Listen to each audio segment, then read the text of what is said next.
খোজো আৰু সেই সফলতাৰ কাৰণে সকলোৱে আমি কি বিচাৰো এটা ৰাস্তা বিচাৰো আৰু সেই ৰাস্তাটো বিচাৰি গৈ আমি কি কৰো জীৱনত নানান ধৰণৰ কৰ্মৰ মাজেদি আমাৰ জীৱনটো আমি আগুৱাই লৈ যাওঁ হয়নে তো আজি আপোনালোকে আহিছে আমাৰ এই এটা নতুন মানে নতুন এটা প্লেটফৰ্ম আপোনালোকে জানিব ইচ্ছা কৰিছে তো যাৰ কাৰণে সকলোকে মই এইটো ধন্যবাদ দিওঁ যে আপোনালোকে জীৱনত আগুৱাই যাব খোজে বা জীৱনত উন্নতি কৰিব খোজে যাৰ কাৰণে আজি আপোনালোকে আজি এই মিটিংখনত এটেন্ড কৰিছে তো আপোনালোকে সময় দিছে আৰু এই সময়খিনি মই 100% কনফিডেন্টলি ক'ব পাৰো আপোনাৰ লাইফ চেঞ্জ কৰাৰ কাৰণে এটা মানে সুযোগ বা এটা সেনেকুৱা ধৰণৰ সময় হ'ব পাৰে যেটোক আমি 360 ডিগ্ৰী ইউটাৰ্ণ বুলি কয় যে আজি এই মিটিংখনে হয়তো আপোনাৰ জীৱন চেঞ্জ কৰিব পাৰে জীৱনত এটা নতুন ৰাস্তা দিব পাৰে যাৰ মাধ্যমত আপুনি আপোনাৰ সপোনখিনি ফুলফিল কৰিব পাৰিব তো আপোনালোকৰ মাজত এই প্ৰেজেন্টেশনটো আপোনালোকে ভালকৈ চাব আৰু আপোনালোকে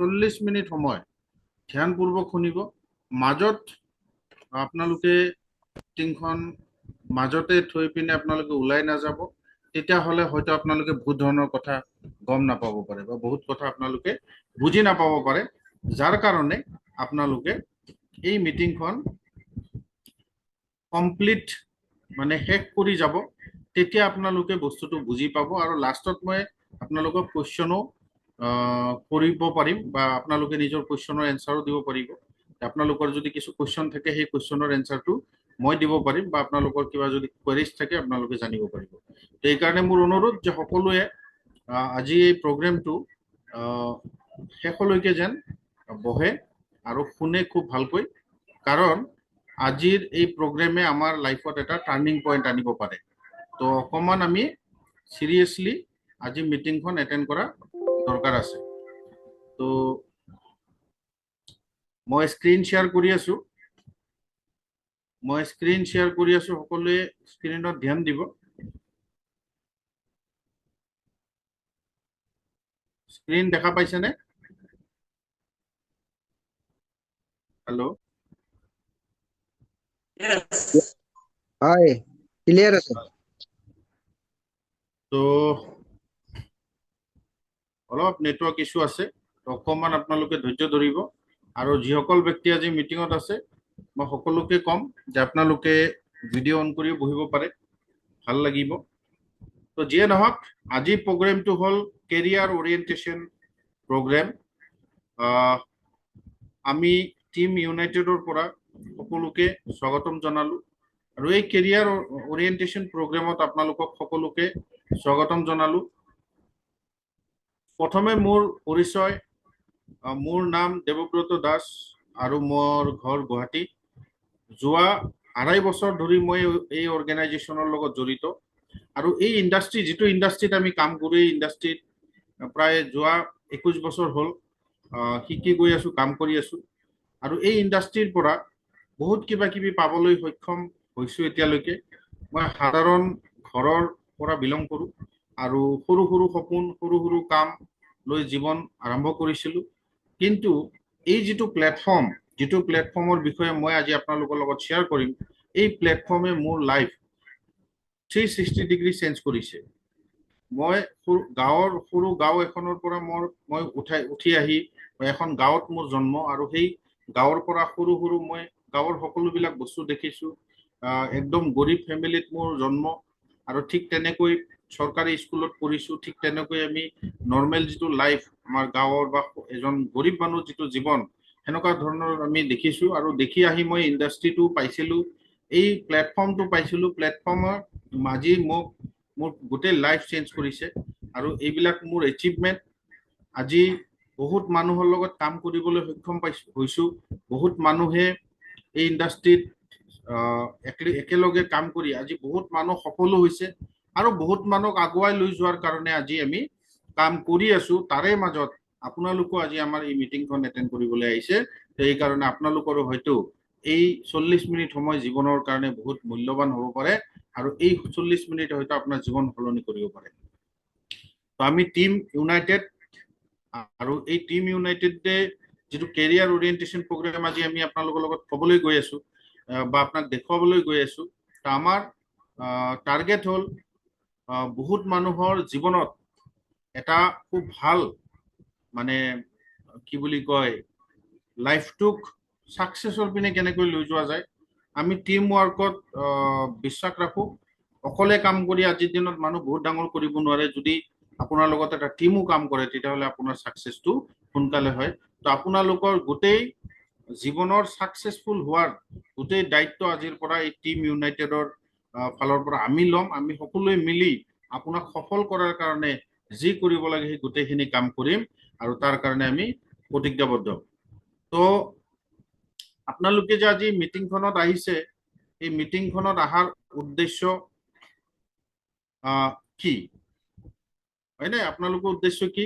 ইয়াতে আমি সকলোৱে কি বিচাৰো? আমি সকলোৱে বিচাৰো যে এটা পাৰ্ট টাইম এক্সট্ৰা ইনকামৰ জেগা। যিসকল আমাৰ কলেজ ষ্টুডেণ্ট আছে তাহাঁতি কলেজত পঢ়াৰ লগত পঢ়ি থকাৰ লগে লগে যদি তেওঁলোকৰ পকেট মানি আহে তাৰ কাৰণে তেওঁলোকে কিবা এটা কাম চায়। হাউচ ৱাইফসকলে ঘৰৰ কাম বন কৰাৰ পিছত মানে তেওঁলোকে ঘৰত থাকি যদি ইনকাম কৰাৰ এটা সুযোগ পায়, সেইটো বহুত আমাৰ হাউচ ৱাইফসকলৰ এটা চেলেঞ্জ। তো তেওঁলোকে এটা ইনকামৰ সুযোগ পোৱাৰ কাৰণে তেওঁলোকে বিচাৰে যে আমি কেনেকৈ ঘৰত থাকি ইনকাম কৰিব পাৰোঁ। তো আজি আমি মহিলাসকলৰ কাৰণে ক'বলৈ গৈছোঁ, স্পেচিয়েলি আপোনাৰ কাৰণে এইটো বহুত ধুনীয়া কাম, যিটো কাম কৰি আপোনালোকে 10,000 20,000 টকা বা তাতকৈও বেছি যদি আপুনি ইয়াত শিকিব ইচ্ছা কৰে, আপুনি ইয়াতে লাখ টকা 2 লাখ টকালৈকেও মাহত ইনকাম কৰিব পাৰিব ঘৰৰ কাম বন কৰাৰ পিছত। ইয়াৰ পিছত অফিচ পাৰ্চন যোনে চাকৰি কৰে, চাকৰিৰ পিছত যিসকল ব্যক্তিয়ে অলপ সময় ওলাই লৈ ইয়াতে কাম কৰে তেওঁলোকেও চাকৰিৰ লগে লগে এই কামটো কৰি যাব পাৰে। ৰিটায়াৰ্ড পাৰ্চন তেখেতসকলৰ কাৰণে এইটো কাম। আনএমপ্লয়েড পাৰ্চন যাৰ কোনো কাম বন নাই, বেৰোজগাৰ হৈ আছে, তেওঁলোকেতো 100% এইটো কামৰ লগত জড়িত হ'ব লাগে। তো মই সকলোকে ক'বলৈ কৈছো যে আপোনালোকে সকলোৱে এই কামটো কৰি জীৱনত এটা নতুন ৰেকৰ্ড বনাব পাৰে, জীৱনত সফল হ'ব পাৰে, জীৱনত এটা এক্সট্ৰা আৰ্নিং আপোনালোকে ক্ৰিয়েট কৰিব পাৰে। তো আপোনাৰ কাৰেণ্ট চিটুৱেশ্যন কি? চাওক, আমাৰ কাৰেণ্ট চিটুৱেশ্যন যিটো বৰ্তমান চলি আছে আজিৰ ডেটত এনেকুৱা হৈছে যে আমাৰ গোটেইখিনি বস্তু পেট্ৰল, ডিজেল, গেছ চিলিণ্ডাৰ আদি কৰি কাপোৰৰ পৰা, গ্ৰচাৰীৰ পৰা, চব্জিৰ পৰা, মানে গাড়ী ভাড়াৰ পৰা সকলোবিলাক বস্তু আপোনালোকে চাওক ইনফ্লেশ্যন ৰেট কিমান দাম বাঢ়িছে। আৰু এই দাম যেতিয়া বাঢ়িছে বহুত মানুহৰ, আজি মই ডাটা এটা চাই আছিলো কিমান মানুহৰ চাকৰি গুচি গ'ল। যোৱা কিছুদিনে মানে আপোনাৰ যিটো AI টেকনলজি, এই টেকনলজি বহুত মানুহৰ জব অলৰেডি গুচি গ'ল আৰু এক্সপেক্টেড 1.85 1,85,00,000 মানুহৰ 2030লৈকে চাকৰি যাব ডাঙৰ ডাঙৰ কোম্পানীত। আজি চালো মই যিবিলাক টেকনলজি ইণ্ডাষ্ট্ৰী আছে তাহাঁতে 30% মানুহক কি কৰিলে, জবৰ পৰা ওলাই দিলে। কাৰণ AI টেকনলজিয়ে এটা টেকনলজিয়ে 10জন মানুহৰ কাম কৰি আছে। তো এনেকুৱাকে আজি চিটুৱেশ্যন যিটো চাইডত গৈ আছে, তো আমি অকমান বুজো যে ইনফ্লেশ্যন কি। ইনফ্লেশ্যন মানে আমি যে যিবিলাক বস্তু, আজি চাওক ইনফ্লেশ্যন মানে বস্তুৰ দাম বৃদ্ধি। যেনেকুৱা 2000 চনত পেট্ৰলৰ দাম আছিলে 28 টকা লিটাৰ, আজি কি হৈছে 102 টকা হৈছে। এতিয়া বৰ্তমান 105 টকা 6 টকা লৈ যাই পালে 2026ত। ডিজেলৰ দাম আছিলে 18 টকা, এতিয়া 95 97 হ'ল। চাউলৰ দাম আছিলে 12 টকা কিলো, আজি দাম হৈ গৈছে 55 60 ৰুপিজ। মাষ্টাৰ্ড অইল সৰিয়হৰ তেল 45 ৰুপিজত পোৱা গৈছিলে, এতিয়া 190 টকা। LPG গেছ 240 ৰুপিজ আছিলে, 913 টকা। ঠিক তেনেকুৱাকৈ প্ৰত্যেকবিধ সামগ্ৰী, প্ৰত্যেকবিধ বস্তুৰ দাম যিটো মানে বাঢ়িছে। তো এই ইনফ্লেশ্যনটো যদি আমি বুজিবলৈ চেষ্টা কৰো তেতিয়াহ'লে মই আপোনালোকক বুজাই দিওঁ। 4 টকা 1920 চনত 4 টকা এটা 1920 চনত 40 পইচা এজন মানুহে যদি খৰচ কৰিছিলে তেখেতে খুব ধুনীয়াকে ঘৰটো চলাই লৈ যাব পাৰিছিলে। কিমান? 40 পইচা যদি 1920 চনত কোনোবাই যদি খৰচ কৰিব পাৰিছিলে মাহত, তেতিয়াহ'লে তেওঁৰ গোটেই মাহটো চলিছিলে, মানে ভালকে চলিছিলে। ঠিক 20 বছৰ পিছত 1940 চনত যদি 4 টকা কোনোবাই যদি মাহত খৰচ কৰিব পাৰিছিল, তেওঁ মানে খুব ধুনীয়াকে ঘৰ সংসাৰ চলাই লৈ গৈছিল। কিমানত? 4 টকাত। বুজি পাইছেনে? 4 টকা যদি 1940 চনত কোনোবাই খৰচ কৰিব পাৰিছিল, তেতিয়া সেই মানুহজন কি কৰিছিলে?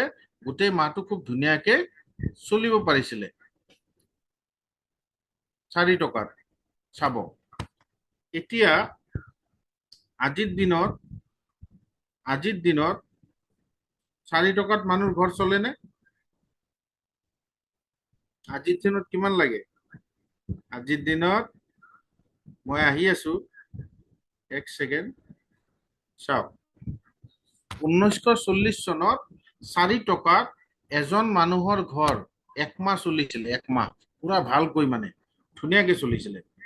ঠিক 20 বছৰ পিছত 1960 চনত সেই 4 টকাটো 40 টকা হৈ গ'ল। মানে প্ৰত্যেক 20 বছৰত আপোনাৰ খৰচৰ যিটো সংখ্যা, আপোনাৰ যিমান থাকে তাৰ লগত এটা জিৰ' এড হয়। তো 1960 চনত সেই খৰচটো যিটো 4 টকা আছিলে, এইটো 40 টকাত গৈ পালে। মানে বস্তু বাহিনীৰ দাম বাঢ়িলে, খৰচ বাঢ়ি গ'ল। ঠিক তেনেকুৱাকৈ 1980 চন, মানে 20 বছৰ আকৌ পিছত, ইয়াতে 1980s বহুতে পাইছে। 1980 চনত সেই 40 টকাটো 400 টকাত আহি গ'ল। মানে যিসকলে 400 টকা ইনকাম কৰিছিলে, তেওঁলোকৰ ঘৰ খুব ধুনীয়াকে চলিছিলে, হয়নে নহয়? 1980 চনত 4 টকা 400 টকা ইনকাম কৰা মানুহৰ ঘৰ ধুনীয়াকে চলিছিলে। ইয়াতে বহুত মানুহ আছে সেইটো সময়ত 200 টকাত ঘৰ চলোৱা মানুহ আছে না নাই? মাহৰ কথা কৈছো, 1980। তেতিয়া এজন টিচাৰ 500 টকা 400 টকা, হয়নে? 500 টকা 550 টকা চেলাৰী আছিলে তেতিয়া টিচাৰ এজন, শিক্ষক এজনৰ, বা চাকৰি কৰা মানুহে চেলাৰী আছে। ঠিক 1980ৰ পিছত 2000 চন আহি যাওক। 2000 চনত যাৰ ইনকাম 4000 আছিলে, তেওঁৰ ঘৰ খুব ধুনীয়াকে চলিছিলে। আমাৰ টিচাৰসকল যদি ইয়াতে কোনোবা টিচাৰ আছে, তেওঁ গম পাব যে 2000 চনত তেওঁৰ চেলাৰী আছিলে 3,500, 4,000, 5,000 টকা, হয়নে? 2000 চনত চেলাৰী এনেকুৱা নাছিলে জানো? 4,000, 5,000 তেনেকুৱা চেলাৰী আছিলে। ঠিক 2020 চনত এই 4,000 টকা খৰচ কৰি 2000 চনত যিজন মানে খুব ধুনীয়াকে দিছিল, 2020 চনত 40,000 টকা দিলে সেই মানুহজন মানে চলিবলৈ অসুবিধা হয়, তথাপি চলি যাব পাৰে আৰু গাঁৱত থাকি। বুজি পাইছেনে? হয়নে নহয়? কথাটো মিলিছে না নাই? আজিৰ দিনত 40,000 টকা যোনে ইনকাম কৰে, কোনো ৰকম তেওঁলোকে ঘৰ বাৰী চলাই লৈ যাব পাৰে আৰামছে। বহুত কিবা নহয়, তেওঁৰ গাড়ী নহয়, ভাল ঘৰ নহয়, সপোন পুৰা নহয়, বিদেশ ভ্ৰমণ নহয়, নহয়, কিন্তু আৰামত ঘৰটো চলি যায় আৰু ল'ৰা ছোৱালী পঢ়ায়। ঠিক তেনেকুৱাকে 2040 চন, এইটো 26 চলি আছে, 2040 আহোতে আমাৰ কিমান সময় আছে? আৰু 14 বছৰ। 14 বছৰ পিছত এই 40,000 ইনকাম কৰা মানুহখিনি 4 লাখ টকা লাগিব না নাই এনেকে চলিব লাগিলে, যেনেকে বৰ্তমান চলি আছে? বুজি পাইছে না নাই মই কি ক'ব খুজিছো? 4 লাখ টকা লাগিব না নাই? যদি 4 লাখ টকা ইনকাম নকৰে, এই 40,000 টকাত যেনেকে আজি ঘৰখন চলি আছে টানি টুনি, 2040 চনত 4 লাখ টকা ইনকাম নকৰিলে কি হ'ব? সেই মানুহজন ঘৰ চলাব নোৱাৰে, ল'ৰা ছোৱালীক ভাল এডুকেশ্যন দিব নোৱাৰে, সপোনটো বাদ দিয়ক, কোনো ৰকম খাই লৈ উধাৰৰ জিন্দগী লৈ যাব লাগিব, হয়নে নহয়? এই কাৰণে আজি আমি need a second source of income. আৰু এটা এনেকুৱা ইনকাম সোৰ্সৰ দৰকাৰ আছে যিটো ইনকামে আপোনাৰ সপোন পুৰা কৰিব পাৰে। বৰ্তমান যিটো কাম আপোনালোকে কৰিছে, সেই কামটোৱে আপোনাৰ ঘৰ চলাইছে, আৰু আমি যিটো কামৰ বিষয়ে কথা পাতি আছো, যিটো আমি প্লেটফৰ্মৰ কথা পাতি আছো, এই প্লেটফৰ্মে আপোনাৰ সপোন পুৰা কৰিব। বুজি পাইছেনে? তো ইয়াৰ পিছত আহি যাওক, আপোনালোকে চাওক আজি আনএমপ্লয়মেন্ট ৰেট 5.6 পৰা এতিয়া গৈ পাইছে 15.3। বহুত ডেঞ্জাৰাছ ডাটা হয়, ভয়ানক। এইটো বাঢ়ি ডাবল হ'ব খুব সোনকালে। ইয়াৰ পিছত 25 লাখ কেণ্ডিডেটে এপ্লাই কৰিছিলে 41,000 হোমগাৰ্ডৰ পোষ্ট। 41,000টা চাকৰি হ'ব, এপ্লাই কৰিছে 25 লাখ মানুহে। তাৰ মানে অৱস্থা চাওক, মানুহৰ কাম নাই, ইনকামৰ জৰিয়া নাই, যাৰ কাৰণে শিক্ষিত মানুহ যিসকল ডিগ্ৰী কমপ্লিট কৰিছে, PhD কৰিছে, MBA কৰিছে, তাহাঁতসকলে এই খবৰটো ৰাজস্থানৰ 25 লাখ এপ্লিকেশ্যন দিছে 40,000 জবৰ কাৰণে, আৰু তাতে PhD MBA ল গ্ৰেজুৱেট মানুহ, PhD কৰা MBA কৰা ল'ৰা, হা, লৰ ষ্টুডেণ্ট, চিন্তা কৰক। 40% Indian graduates are still jobless. 2026 report, 40% graduate কৰা ল'ৰা ছোৱালী আজি কি নাই, জব নাই, ঘৰতে আছে, বেৰোজগাৰ হৈ আছে। 85% ইঞ্জিনিয়াৰ আৰু 74% MBA graduates do not receive placement offer after graduation. 2026 report. মানুহে শিক্ষা লৈ আছে, লাখ লাখ টকা খৰচ কৰি আছে, কিন্তু তাৰ পিছতো জব নাই, কাম নাই। বুজি পাইছেনে? চহৰত 31% মানুহ জবলেছ, গাঁৱত 20% মানুহ জবলেছ। অপেন নিউ বিজনেছ, এতিয়া আমি জব নাই, বিজনেছ কৰিব লাগিব। বিজনেছ কৰিবলৈ গ'লে প্ৰথম লাগিব ইনভেষ্টমেণ্ট, হয়নে নহয়? আমি ইয়াতে বহি থকা বহুতৰ এই প্ৰব্লেম আছে, ইনভেষ্টমেণ্টৰ প্ৰব্লেম আছে, টকা নাই, যাৰ কাৰণে আমি বিজনেছ কৰিব নোৱাৰো। যাৰ আছে তেওঁলোকে বিজনেছ ষ্টাৰ্ট কৰে। তাৰ পিছত কি লাগে? গভৰ্ণমেণ্ট কমপ্লায়েন্সেছ, গভৰ্ণমেণ্টৰ কিছুমান কাগজ নথি পত্ৰ লগা হয়, সেইখিনি লাগিব, সেইখিনিত বহুত মানুহে নোৱাৰে। প্লেচ লাগিব, যেনেকুৱা কোনোবাই ফাৰ্মাচী এখন খুলিম বুলি ভাবিছে, পইচা আছে কিন্তু লাইচেন্সখন নাই, পাৰিব জানো? নোৱাৰে।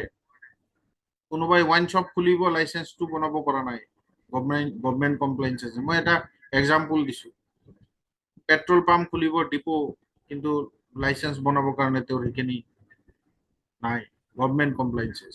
প্লেচ লাগিব, ভাল জেগা লাগিব বিজনেছ কৰিবৰ কাৰণে, ভাল জেগা যদি ল'ব যায় ভাল পইচা দিব লাগে, তাৰ পিছতো জেগা নাপায়, হয়নে নহয়?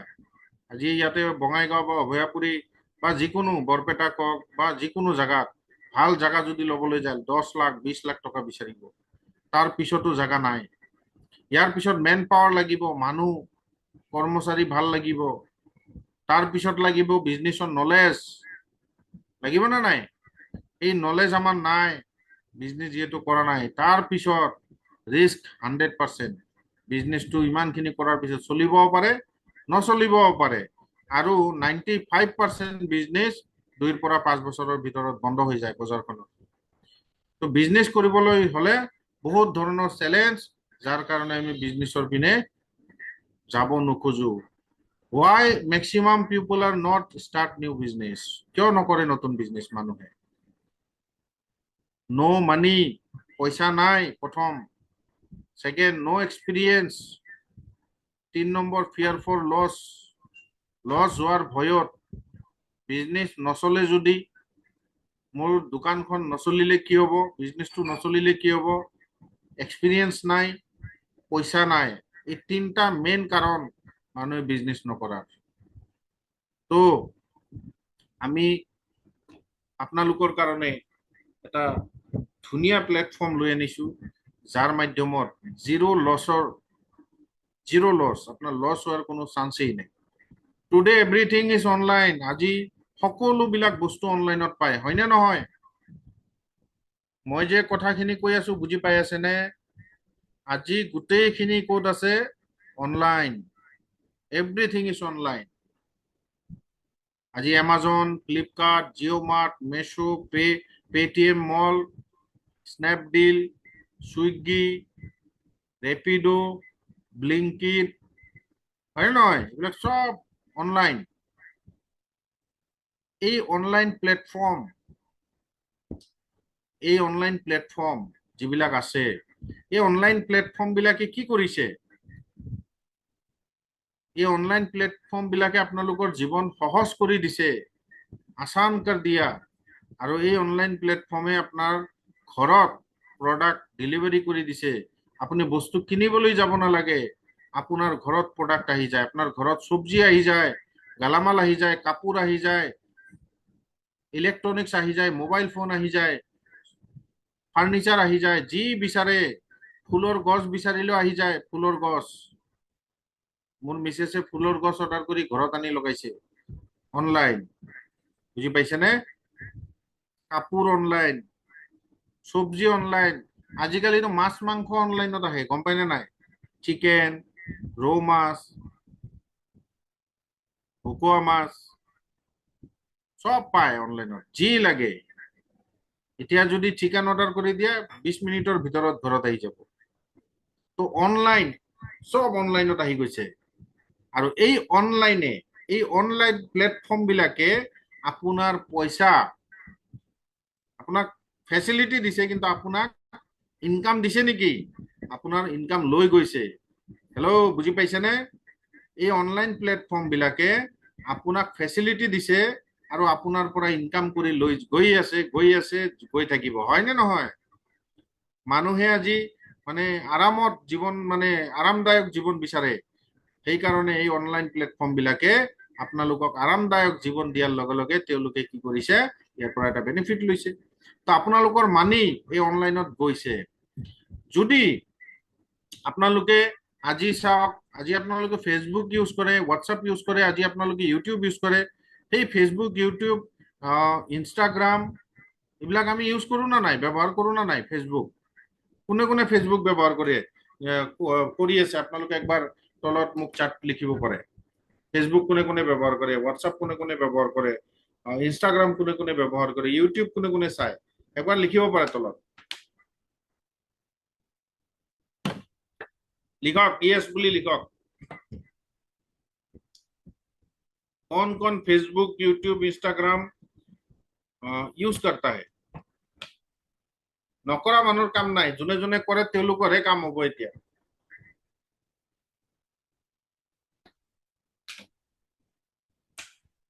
तो हमारे ताइजुल सर ने लिखा यस, दिलबर हुसैन जी ने लिखा यस सर, मैं भी यूज करता हूँ। Biju Basumatary sir yes sir, अपनियो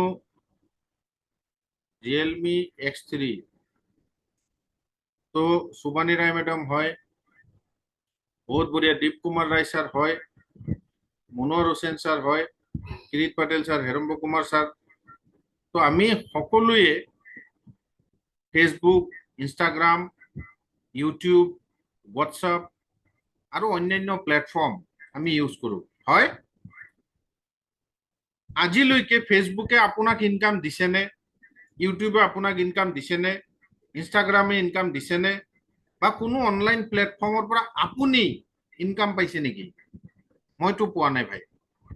আপোনালোকে পাইছে? বহুতে কন্টেন্ট ক্ৰিয়েট কৰি কৰি তাতে লাগি লাগি লাগি লাগি ইনকাম কৰিছে, কিন্তু আমাৰ সেই কেপাচিটি নাই বা সেনেকুৱা টেলেণ্ট আমাৰ নাই। আমি সেই নাচি বাগৰি আমি নোৱাৰো, হয়নে নহয়? গোটেই দিনটো ফেচবুকত লাগি থাকি আমাৰ দ্বাৰা নহব, কিন্তু সেই ফেচবুকত আমি কিন্তু সময় দিছো 3 ঘন্টা 4 ঘন্টা আমি ফেচবুকত দিছো। আমি কৰবাত গৈছো, ফটো তুলিছো, ফেচবুকত দিছো। তো ফেচবুক, ইউটিউব, ইনষ্টাগ্ৰাম এইবোৰত আমি কি কৰিছো, আমি ফটো আপলোড কৰিছো, বেলেগৰ ফটো দেখিছো, ৰিলছ দেখিছো, টাইম পাছ কৰিছো, টাইম কিল কৰি দিছো, মাৰি দিছো টাইম, কিন্তু আমাৰ তাৰ পৰা ইনকাম একো অহা নাই। তো বন্ধুসকল, মই ক'ব খোজো, যদি যদি এই ফেসবুকে আপনাক ইনকাম দিয়ে, এই ইউটিউবে যদি আপনাক ইনকাম দিয়ে, এই ইনষ্টাগ্রামে যদি আপনাক ইনকাম দিয়ে, এই স্ন্যাপডিলে যদি আপনাক ইনকাম দিয়ে, বেয়া হব না ভাল হব? স্ন্যাপচ্যাটে যদি ইনকাম দিয়ে বেয়া হব না ভাল হব? যদি ফেসবুকৰ পৰা ইনকাম আহে বেয়া হব নেকি? ইউটিউবৰ পৰা ইনকাম আহে বেয়া হব নেকি? বেয়াটো নহয়। তো এই ফেসবুক, এই ইউটিউব আৰু এই সোশ্যাল মিডিয়া প্লেটফৰ্মে আপোনাক আৰু আমাক কি দিব? ইনকাম দিব। কেনেকৈ দিব আমি বুজিব লাগিব। আৰু আমি যদি এই সকল ব্যক্তি, আমি ইয়াতে যিখিনি ব্যক্তি আছো, আমি যদি বুজি লওঁ, 6 মাহৰ ভিতৰত হিষ্ট্ৰী ক্ৰিয়েট হৈ যাব। কাৰণ আমাৰ মানে সিস্টেমত আজিৰ ডেটত এইটো বিষয় লৈ কোনেও কাম কৰা নাই। দুই এটা কোম্পানী কৰি আছে, খুব ভাল গ্ৰোথ হৈ আছে, দুই এটা অৰ্গেনাইজেশ্যন কৰি আছে, খুব ভাল গ্ৰোথ হৈ আছে। তো আমি সকলোৱে যদি এই প্লেটফৰ্ম বিলাকক ইউজ কৰোঁ, আমি বহুত ধুনীয়া ইয়াৰ পৰা ইনকাম কৰিব পাৰিম। আপুনি ঘৰ গৃহিণী হয়, ঘৰৰ কাম কৰাৰ পিছতো ফেচবুকটো চায়, ইনষ্টাগ্ৰাম চায়, হয়নে নহয়? কোনোবাই চাকৰি কৰে, তাৰ পিছতো কিন্তু ফেচবুক ইনষ্টাগ্ৰাম চায়। এই ফেচবুক ইনষ্টাগ্ৰামৰ পৰা আপোনালোকে ইনকাম কৰিব। তো মষ্ট অফ পিপল, বেছিভাগ মানুহে সপোন চায় এনেকুৱা ধৰণৰ। বেছিভাগ মানুহৰ সপোন কেনেকুৱা থাকে যে এটা হেল্ডি ফেমিলি, এটা ভাল গাড়ী, এটা ভাল ঘৰ, ভ্ৰমণ, বিদেশ টুৰ, ল'ৰা ছোৱালীৰ এডুকেশ্যন, এইবিলাক আমাৰ ড্ৰিম থাকে, হয়নে নহয়? সকলোৰে থাকে। কিন্তু আমি সকলোৱে ড্ৰিমখিনি ফুলফিল কৰিব পাৰোঁনে? কিমান পাৰ্চেণ্ট মানুহে নিজৰ সপোন পূৰা কৰিব পাৰে? কিয় নোৱাৰে? কিয় নোৱাৰে? কাৰণ কি হয়, আমি জব কৰি পিনে এটা যিটো ইনকাম কৰোঁ, সেই ইনকামটো আমাৰ ঘৰখন চলে, সপোন পূৰা নহয়। বিজনেছ আমি কৰিব নোৱাৰোঁ। যিসকল বিজনেছমেন আছে তাতে বহুত ধুনীয়া লাইফ। বিজনেছমেন বুলি ক'লে ডাঙৰ ডাঙৰ বিজনেছ যিহঁতে কৰে, তাহাঁতৰ লাইফ বহুত ধুনীয়া, হয়নে নহয়? জব কৰিলে বহুত ডাঙৰ পোষ্টত যিখিনি জব আছে তাতেও বহুত লাইফষ্টাইল আছে। নৰ্মেল জব কৰি, প্ৰাইভেট সৰু জব কৰি বা গভমেণ্ট সৰু জব কৰি পিনে আমি এটা লাক্সাৰী লাইফষ্টাইল ল'ব নোৱাৰোঁ, কেতিয়াও ল'ব নোৱাৰোঁ। তো আমাৰ যিটো সপোন, এই সপোনবিলাক পূৰা হয়। আৰু মানুহে বিচাৰে যে মোৰ কোনো যেন বছ নাথাকে, যিকোনো জব কৰিব যাব বছ পাব। জীৱনত বছ কেতিয়াও ভাল নাপায়, বছৰ প্ৰব্লেম থাকিবই। মানুহে কয় না, বছ আৰু বিবি আচ্ছা মিল গয়া তো স্বৰ্গ মে ৰেহতা হে। তো নেক্সট হ'ল আনলিমিটেড ইনকাম। সকলোৱে বিচাৰে, কিন্তু অপশ্যন নাই। ফ্লেক্সিবল ৱৰ্কিং আৱাৰ্ছ, সকলোৱে বিচাৰে যে মোৰ ইচ্ছা মতে মই কাম কৰিম। আনলিমিটেড যদি ইনকাম পালোঁ হয়, লাক্সাৰী কাৰ এটা হ'ল হয়, মোৰ ভাল এটা ঘৰ হ'ল হয়, নেশ্যনেল ইণ্টাৰনেশ্যনেল দেশ বিদেশ ঘূৰিব পাৰিলোঁ হয়, টেনশ্যন নহ'ল হয়, ডিগ্ৰী দৰকাৰ নহ'ল হয়, মোৰতো পঢ়া লিখা নাই, মইতো ভাল কাম কৰিব নোৱাৰোঁ। এইবিলাক আমি টিম ইউনাইটেডৰ ফালৰ পৰা আপোনালোকক ক'বলৈ বহুত ভাল লাগি আছে যে আমাৰ যিটো প্লেটফৰ্ম, এই প্লেটফৰ্মত আপোনাৰ কোনো বছ নাথাকিব, আপুনি আনলিমিটেড ইনকাম কৰিব পাৰিব। ফ্লেক্সিবল ৱৰ্কিং আৱাৰ্ছ, আপোনাৰ নিজৰ ইচ্ছা মতে আপুনি সময় দিব পাৰিব। ইয়াতে লাক্সাৰী কাৰ ৰিচিভ কৰিব পাৰিব, আমাৰ ইয়াতে অফাৰ থাকে। নেশ্যনেল ইণ্টাৰনেশ্যনেল টুৰ থাকে, 3 মাহ 4 মাহৰ মূৰে মূৰে আপুনি ঘূৰিব ফুৰিব পাৰিব। ন' টেনশ্যন, ইয়াত কোনো টেনশ্যন নহ'ব, কাৰণ আপুনি ইয়াতে লাখ 2 লাখ 5 লাখ 10 লাখ টকা ইনভেষ্ট নকৰে, আৰু আপোনাৰ সেনেকুৱা ধৰণৰ টেনশ্যন নহয়। কোনো ডিগ্ৰী বা ডিপ্ল'মাৰ কোনো জৰুৰত নাই, প্ৰয়োজন নাই। আপুনি যদি একদম শিক্ষাগত অৰ্হতা জিৰ' তথাপি কৰিব পাৰে, আৰু যদি আপোনাৰ শিক্ষা আছে তেতিয়া বহুত ভাল কথা। তো ইয়াতে কোনো ডিগ্ৰীৰ কথা নাই, অকল 18 বছৰ হ'ব লাগিব। 18 বছৰ নহ'লে এইটো কাম কৰিব নোৱাৰে। ইয়াৰ পিছত আপোনাৰো যদি এনেকুৱা ধৰণৰ কাম লাগে, এনেকুৱা ধৰণৰ জীৱন বিচাৰে, সফল জীৱন বিচাৰে, তেতিয়াহ'লে আপুনি কেনেকৈ এই সফলতা বা এনেকুৱা ধৰণৰ জিন্দগী ল'ব পাৰে? চাওক, এইসকল মহিলা গাঁৱৰ পৰা আহি এটা ইনকামৰ চ'ৰ্চ বিচাৰি আহি, কাৰণ ইয়াতে মেক্সিমাম ঘৰ গৃহিণী, আজি ইমান মানুহ আমাৰ এই অৰ্গেনাইজেশ্যনৰ লগত জড়িত হৈ ধুনীয়া উপাৰ্জন কৰি আছে। বহুতে গাড়ী লৈছে, বহুতে ঘৰ বনাইছে। এনেকুৱা বহুত মানে মানুহ আমাৰ অৰ্গেনাইজেশ্যনৰ লগত জড়িত হৈ, মহিলাসকল বিশেষকৈ ইয়াতে বহুত বেছি সফল হ'ব পাৰে। পুৰুষসকলেতো পাৰেই, আৰু যিসকল মহিলা ঘৰত থাকি মানে ঘৰৰ কাম কৰাৰ পিছত এটা অপৰচুনিটি নাপায়, তেওঁলোকৰ কাৰণে মই ক'বলৈ খোজো যে আপোনালোকৰ কাৰণে এটা বহুত ধুনীয়া অপৰচুনিটি, যাৰ কাৰণে মই বেছিকৈ মহিলা মানুহখিনিৰ যিখিনি মই দেখিছোঁ, মই আপোনালোকক এইখিনি আমি ডেমো হিচাপে আপোনালোকক দেখাইছোঁ। এইসকল মহিলা কাম কৰি চাওক, থাইলেণ্ড টুৰ, কোনোবাই ইয়াতে ভাল ৰেংক পাইছে, তেওঁ বহুত সন্মান পাইছে। তাৰ লগতে পুৰুষ মানুহ ইয়াতে আছে। এখেত এজন ইঞ্জিনিয়াৰ, আমাৰ সকলোৰে গুৰু হয়, ৰাজকুমাৰ খগেন সেনা ছাৰ। যোৱা কিছুদিন আগত তেখেতে গাড়ী এচিভ কৰিছে। এখেত সুমংগল সিংজী, এখেতে বাইক এচিভ কৰিছে। এইসকল চাওক থাইলেণ্ড টুৰ এচিভাৰ, ময়ো আছোঁ ইয়াতে। আৰু বহুত মানুহ এনেকৈ থাইলেণ্ড ট্ৰিপ এচিভ কৰিছে, ডুবাই ট্ৰিপ এচিভ কৰিছে। এইবোৰ আমি পাবৰ কাৰণে আমি কি কৰিব লাগিব? এইবোৰ পাবৰ কাৰণে আমি বুজিব লাগিব যে আমি কি বদলাব লাগিব। কিবা এটাতো চেঞ্জ কৰিব লাগিব, কিবা এটাতো কৰিব লাগিব, হয় নে নহয়? তো কি কৰিব লাগিব, তো বুজিব লাগিব ট্ৰেডিশনেল মাৰ্কেট চিষ্টেম কি। ট্ৰেডিশনেল মাৰ্কেট মানে আপোনালোকে ঘৰত তেল, চাবোন, ক্ৰীম যি বস্তু ব্যৱহাৰ কৰে, কাপোৰৰ পৰা আদি কৰি গ্ৰচাৰীৰ পৰা আদি কৰি যি ব্যৱহাৰ কৰে, সেই বস্তুবিলাক মেনুফেকচাৰিং হয় ফেক্টৰীত। কোনো এটা ফেক্টৰীয়ে সেই বস্তুবিলাক বনায়, হয়নে নহয়? আৰু সেই বস্তুবিলাক বনোৱাৰ পিছত আমি টিভিত এডভাৰটাইজ দেখা পাওঁ, পেপাৰত দেখা পাওঁ, আমি বেনাৰ দেখা পাওঁ, আমি ৰেডিঅ'ত শুনিবলৈ পাওঁ, আৰু সেনেকে আমি গম পাওঁ যে এনেকুৱা কোনো এটা প্ৰডাক্ট আহিছে। তাৰ পিছত সেই প্ৰডাক্টটো কোম্পানীয়ে ফেক্টৰীৰ পৰা কি কৰে, CNF এজেণ্ট থাকে আমাৰ ষ্টেট ৱাইজ, প্ৰত্যেকটা ষ্টেটত এনেকুৱা CNF এজেণ্ট থাকে, যেনেকুৱা আমাৰ অসমতো আছে। সেই CNF এজেণ্টে সেই প্ৰডাক্টটো আনে, আৰু CNF এজেণ্টে কি কৰে, গোটেই অসমত বা গোটেই নৰ্থ ইষ্টত ডিষ্ট্ৰিবিউটাৰ বহাই দিয়ে। ডিষ্ট্ৰিক্টত সৰু সৰু টাউন বিলাকত তেওঁলোকে ডিষ্ট্ৰিবিউটাৰ বহাই দিয়ে। একোটা ডিষ্ট্ৰিবিউটাৰৰ পৰা তেওঁলোকে কয়, আপুনি যদি আমাৰ ডিষ্ট্ৰিবিউটাৰশ্বিপ ল'ব খোজে, আপোনাক ইমান % দিয়া হ'ব, আৰু আপুনি ইমান কোটি টকা ইনভেষ্ট কৰিব লাগিব। ঠিক তেনেকুৱাকে সেই CNF এজেণ্টে ডিষ্ট্ৰিবিউটাৰ দি দিয়ে।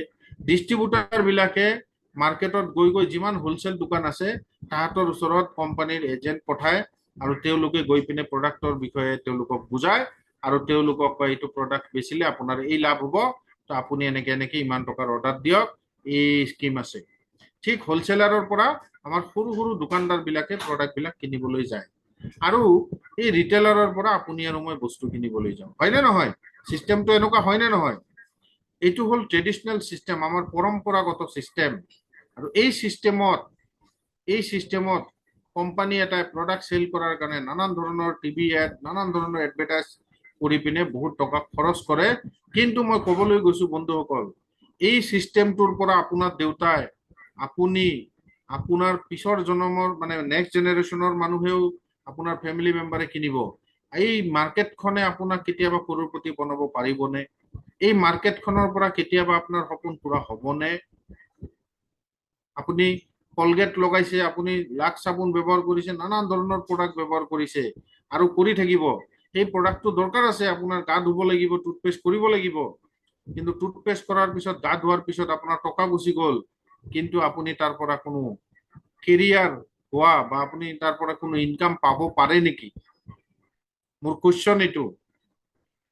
আপোনালোকে বজাৰখনৰ পৰা একো নাপায়।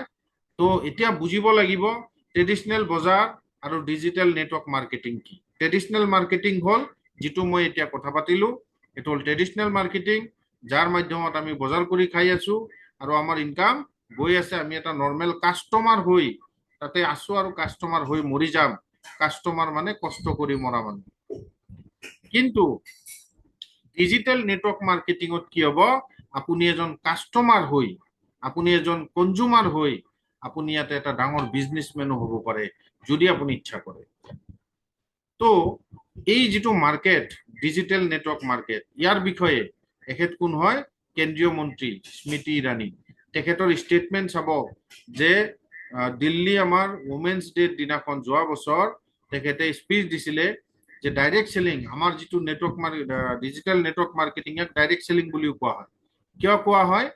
কাৰণ আমাৰ চিষ্টেমটো হ'ল কোম্পানীয়ে ডাইৰেক্ট আমাক প্ৰডাক্ট দিয়ে আৰু আমি ডাইৰেক্ট প্ৰডাক্টটো লওঁ। এই ডিজিটেল নেটৱৰ্ক মাৰ্কেটিঙৰ বিষয়ে আমাৰ এখেতৰ ষ্টেটমেণ্ট, মানে দেশত 2 কোটি মহিলা ডিজিটেল নেটৱৰ্ক মাৰ্কেটিঙৰ লগত জড়িত। ভাবি চাওক, আমাৰ ভাৰতবৰ্ষত 2 কৰোৰ মহিলা এই ডিজিটেল নেটৱৰ্ক মাৰ্কেটিঙৰ লগত, ডাইৰেক্ট চেলিঙৰ লগত জড়িত হৈ আছে, আৰু 2 কৰোৰ মহিলা ৰোজগাৰ লৈ আছে। এখেত হ'ল শ্ৰী পীয়ূষ গোয়েল, তেখেতো সেন্ট্ৰেল মিনিষ্টাৰ। তেখেতে কি কৈছে, আপকি ডাইৰেক্ট সেলিং की आमदनी जीडीपी में जुड़कर देश की अर्थव्यवस्था को आगे बढ़ा रही है। মানে ডাইৰেক্ট সেলিঙৰ যিটো ইনকাম, সেই ইনকামটো কি কৰিছে, আমাৰ দেশৰ জিডিপিৰ কাৰণে কাম কৰি আছে, জিডিপি বঢ়াৱাৰ কাৰণে, অৰ্থব্যৱস্থা ষ্ট্ৰং কৰাৰ কাৰণে কাম কৰি আছে। ইয়াৰ পিছত দিল্লীৰ চিফ মিনিষ্টাৰ ৰেখা গুপ্তা, তেখেতৰ আপুনি ষ্টেটমেণ্ট চাব পাৰে। ডক্টৰ APJ আব্দুল কালাম, তেখেতৰ ষ্টেটমেণ্ট চাব পাৰে।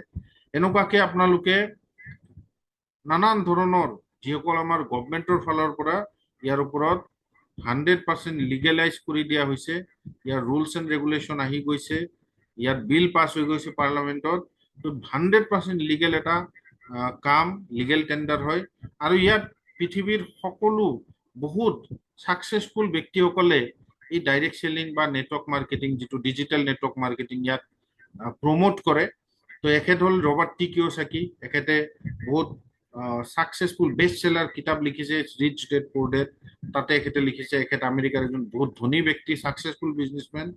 এনেকুৱাকে বহুত বিল গেটছৰ ষ্টেটমেন্ট আপুনি চাব পাৰে।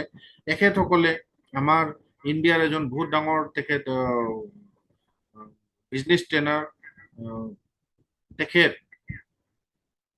ডক্টৰ বিবেক বিন্দা, তেখেতৰ ষ্টেটমেন্ট চাব পাৰে। আমাৰ দৈনিক ভাস্কৰ, এইটো এটা নিউজ পেপাৰ ইন্ডিয়া, আপোনালোকে জানে, मार्केटिंग में महिलाओं की बात पर ज्यादा भरोसा कर सकती है बेहतर पड़े। महिला मानो बेहद ভাল কাম কৰিব পাৰে। बाद में मत कहना मुझे किसी ने बताया नहीं, डायरेक्ट सेलिंग पहुंचेगी 100 अरब के पार। भारत सरकार ने पास किया network marketing bill. Network marketing से हल हो सकती है बेरोजगारी की समस्या।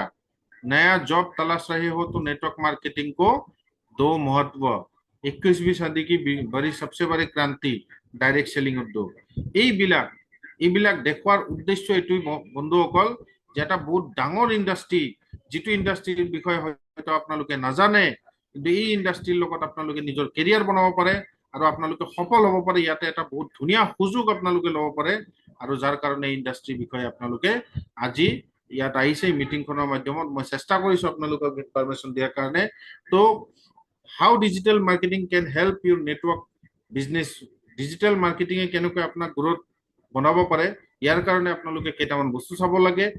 আপোনাৰ অৰ্গেনাইজেশ্যনৰ, আপোনাৰ লগত আপুনি কাৰ লগত কাম কৰিব, কাৰণ এজন সফল মানুহে আনজন মানুহক সফল কৰিব পাৰে। যেনেকুৱা আপুনি আপোনাৰ বাচ্চাক এজন ভাল টিচাৰক কিন্তু সদায় টিউচনত দিয়ে, ভাল টিচাৰৰ ওচৰত।